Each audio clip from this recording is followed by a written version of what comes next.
Welcome to the Borland Climb. We hope this video helps. In this video, I will explain how to cook bone marrow. Start with the right bones.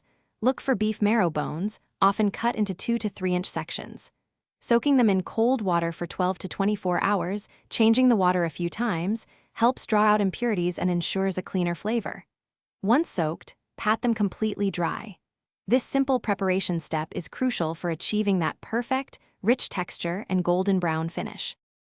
Now let's get those bones roasting. Preheat your oven to a hot 450 degrees Fahrenheit. Arrange the marrow bones, cut side up, on a baking sheet. This allows the marrow to render beautifully. Roast them for about 15 to 25 minutes.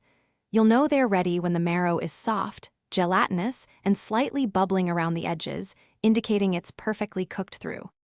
Once roasted, serve your bone marrow immediately.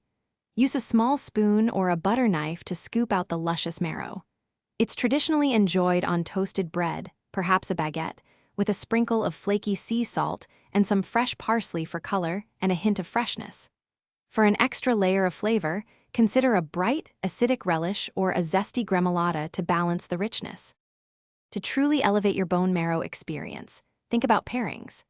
A robust red wine, like a Cabernet Sauvignon, or a crisp, dry white wine can complement its richness beautifully.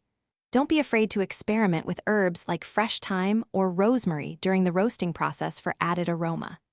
A final squeeze of fresh lemon juice over the finished marrow can also provide a delightful burst of brightness, cutting through the richness and enhancing the overall flavor.